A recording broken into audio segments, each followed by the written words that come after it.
Hello and welcome to MSHA University at mshau.com, your education and training resource for miners and mining contractors. Today we're going to talk about the competent person. That is a Part 46 role, that's Part 46 Surface Miner Training role designated by MSHA, the Mine Safety and Health Administration. And a lot of questions come up about this particular role. We're going to go through 22 questions. You really want to have a good understanding of what this role is, what the responsibilities are, and you're going to find a lot of really good information at mshau.com/competent person 22 questions. That's the number 22. So mshau.com/competent person 22 questions. A lot of really good detail and valuable information there. So let's get started. What is a Part 46 competent person? I'm going to read this out based on MSHA's regulation, and it's word for word: a person designated by the production operator or independent contractor who has the ability, training, knowledge, or experience to provide training to miners in his or her area of expertise. It goes on to say that this person must be also capable of evaluating the effectiveness of the training and things like that. But the whole point is that this is a role that's designated by the mine operator. That mine operator for that surface sand and gravel, non-metal, non-gemstone mine has the authority to designate a competent person. So everything starts there. This is not someone who's approved by MSHA. We'll get into a lot of those details, but this is specifically for Part 46 that MSHA allows the mine operator to designate a competent person. So you'll see me go back and forth to my screen here quite a bit because we've got 22 questions to go through. So what does a competent person do?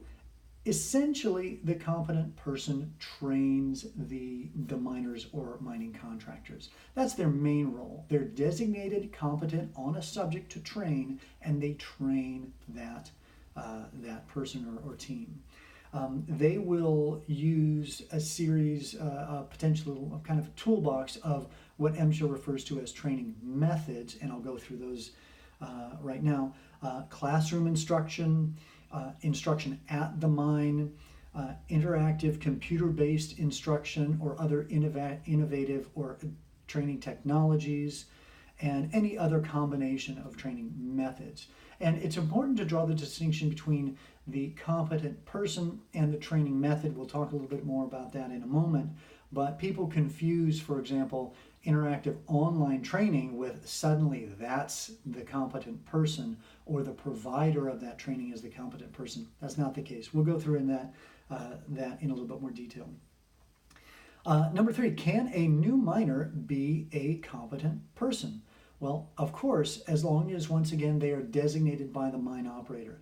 But for example, a new miner doesn't mean necessarily somebody with no experience at all. They may just be a person with no mining experience. For example, they could be certified to operate a range of equipment that mine operator hires this person and says, okay, you're going to be my designated competent person for operating a front-end loader, an over-the-ground forklift, things like that, that this person may be very experienced and certified to operate and potentially to teach. So yes, you can, as a new miner, be designated as a competent person. Number 4, do I need to be a miner to be designated as a competent person? Not at all. You don't need to be a miner. A lot of companies, for example, hire external consultants to come in and train in specific areas. For example, specific areas of safety, not necessarily mining operations. So you can certainly be a designated competent person if you are not an employee of the mine. That's entirely at the discretion of the mine operator, once again. Number 5, how much experience do I need to be designated a competent person in a training subject? Entirely up to the mine operator to make that designation and to determine that. MSHA makes no specific minimum amount of experience in any way. regarding who can be a competent person and what level of experience or knowledge they have to have in a subject. Again, that is entirely up to the mine operator to designate. Number 6, how do I get certified or MSHA approved as a competent person? This is a question that comes up quite a bit. This is based on confusion between the competent person and an MSHA approved Part 48 underground miner instructor. So for the competent person with Part 46 surface miner, there is no MSHA approval required. There's no process or certification that is designated, determined by MSHA. Again, it's all about being designated a competent person by the mine operator. Number 7, what type of documentation displays who is designated as a competent person? Some people say, I need to have a card, or I'm supposed to have some sort of ID or whatever. For a competent person, there is no specific documentation aside from the MSHA training plan. You do need to name that competent person and the subjects that they're competent to train for in the training plan. And that's really it. You don't need to have a card or any specific other ID.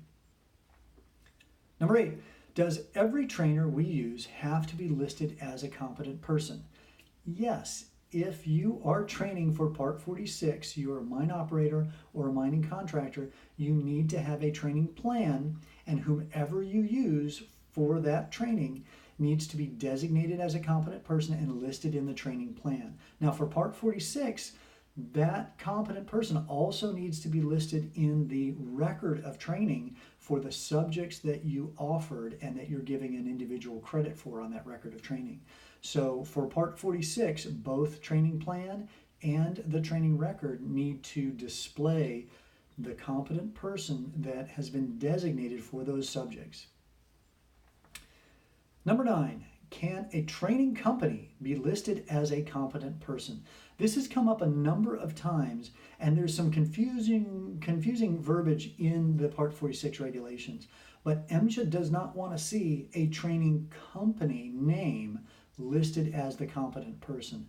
They want to see an individual. They want to see a person's name. So even if you take your team and send them out to a training company somewhere, they still want to see that instructor designated as the competent person and listed in the training plan. So you'll need to update your training plan. So once again, MSHA does not want to see a company. They want to see a person's name. Number 10, how many competent persons can my company have? You can have as many or as few as you like, except that you need to have at least one. So you can't have as few as 0.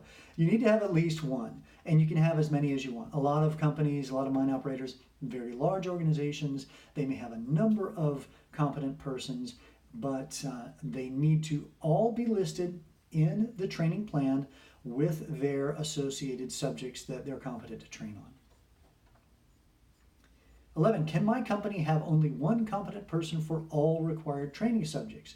Well, yes, I think I just answered that in the prior question, but yes, you can only have one competent person if that's all you really have. And a lot of the times, the competent person is designated the safety manager. So, and I'll say that backwards, the safety manager is often designated as the competent person. So that, in many cases, a lot of surface mine operations, they're not very big, and they may just designate one person, and that's perfectly acceptable. Number 12, is a Part 48 MSHA approved trainer automatically a Part 46 competent person? Sort of. They are deemed competent to train for Part 46. Let me rephrase that. A Part 48 MSHA approved instructor is automatically approved to train for Part 46 surface mining, non-metal, non-coal. The issue there is that person, if you're going to use them as the competent person to train your team, you still need to designate them. So the mine operator still needs to designate that person and document that they are the competent person in the training plan. And again, of course, when the training is done, on the record of training. So are they capable? Are they deemed appropriate to train that? Part 46 by MSHA, yes, of course, but they still need to be designated as the competent person in the training plan. Number 13, what's the difference between a competent person and a responsible person? A lot of confusion around this too, especially when it comes to signing the record of training. A lot of people say, oh, I need the competent person or the trainer to sign the record of training. Not the case at all. Unless that trainer is also the designated responsible person. MSHA requires that the record of training be signed by the responsible person. So the difference between competent and responsible, they are both designated by the mine operator. The competent person is designated as the person competent to train. The responsible person is the person designated responsible for the health and safety training at the mine. Two totally different roles with different responsibilities. Can I be both the competent person and the responsible person? Yes, you can, of course. MSHA understands that a lot of organizations are very small. So you can certainly be, you could be the mine operator, the mine designated competent person. You could designate yourself as the competent person. You can designate yourself as the responsible person. In the case, and this is something that sounds really odd, but in the case of contractors, for example, a sole proprietorship. One guy is an electrician, he has a sole proprietorship, he's got a contract now suddenly to go and work at a mine. He is the operator, effectively the mining contractor, the responsible person that he can designate himself. He can designate himself the competent person. He is also the trainee, the new miner. Can he train himself and give himself credit for all of that? Technically, yes, he can. So that's a really interesting kind of odd loophole, but that's how MSHA affords those smaller companies the opportunity to get themselves trained and get to work at a mine. Number 15, can a competent person be someone outside the company? I think I've already answered this one as well, but yes, you can designate a competent person who is a non-employee. They could be a consultant, they could be somebody at a training facility, and you can do this you can use them in a couple different ways. You can bring somebody on to the site to train your team, or you can send your team elsewhere. But either way, the individual or individuals who are training need to be listed in your training plan as the competent persons with the specific subjects that they're competent to train on. Number 16, as a mining contractor, how do I determine who should be a competent person? That's a very common question when contractors call and they say, I don't know anything about this. How am I supposed to know who is competent? MSHA, again, I know it sounds vague, but they leave it up to you. So you can determine who is competent in those subjects entirely on your own. Now, one of the things that is potentially really helpful for a mining contractor is that if you know you're going to be working at one mine, 2, 3, or 4 mines, reach out to those mines and say, hey, I don't know about this stuff. I'm a little bit confused. I need to get 3 guys trained. Do you have a training coming up that I can be included in? And a lot of the times you'll be surprised at how often mines really are flexible and they allow people to come in, especially people who are going to work at their mine, because then they get to control the type of training that's offered. So reach out to your mine and talk to them, see what options you might have. But once again, yeah, it's confusing for contractors, but there are resources. Number 17, as a mining contractor, who is a sole proprietor, like I mentioned a moment ago, who will be my competent person? Well, I got ahead of myself in a prior question, but yes, your competent person as a sole proprietorship, you can designate yourself or you can designate somebody else. But whoever that person is, for example, if you go to a mine and their safety training manager does all of the training, you can designate that person as your competent person because you have to have somebody in your training plan. So you can do that again, or you can designate yourself and oversee your own training. MSHA allows for that. Number 18, if I'm the competent person, can I get credit for training that I provide? For example, if you're providing training on site-specific hazards or changes at the mine as part of a new miner training or something like that, or even an annual refresher training because you're the competent person, can you get credit for providing that annual refresher training? Yes, you can. MSHA allows you to gain credit for the time that you're taking to train and get credit for that yourself. So yes, absolutely you can. Number 19, does the competent person sign the 5023 certificate of training, or for part 46, an optional document that can be your record, your compliant record of training?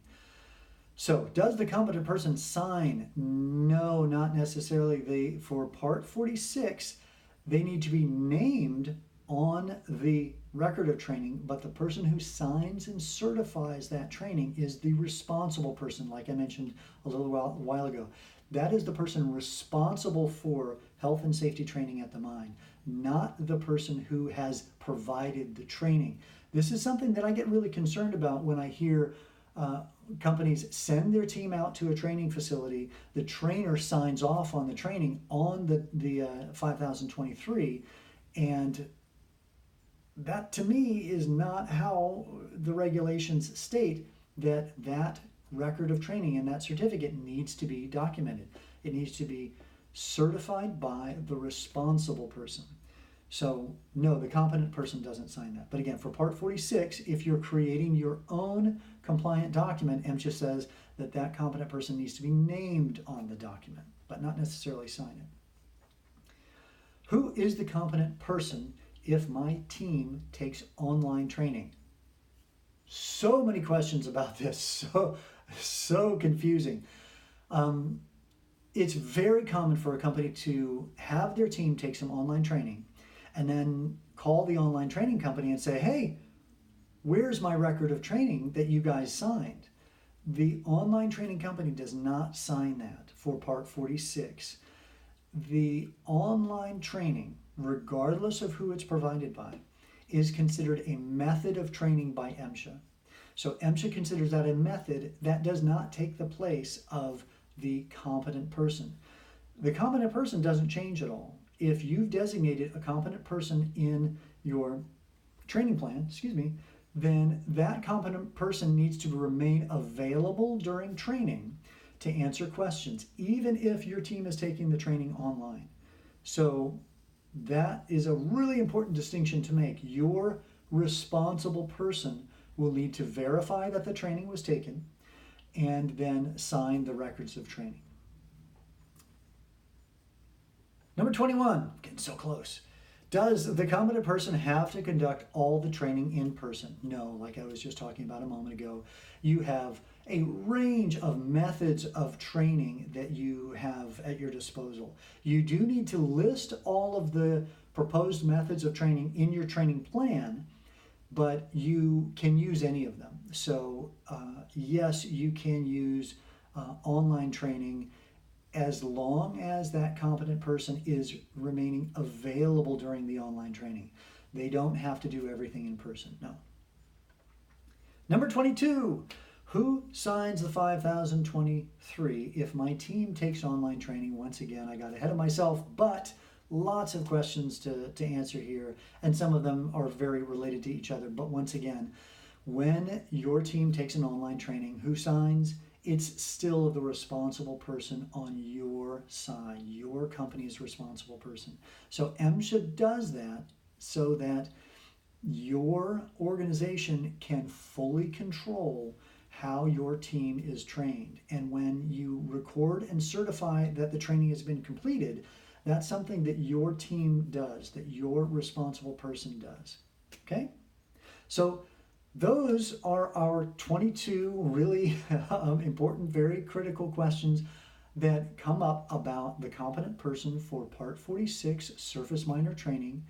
And you can find, again, a lot more detail and some really important information about the competent person at mshau.com/competent person 22 questions. And we thank you so much for your time. We hope this was helpful. We'll see you soon.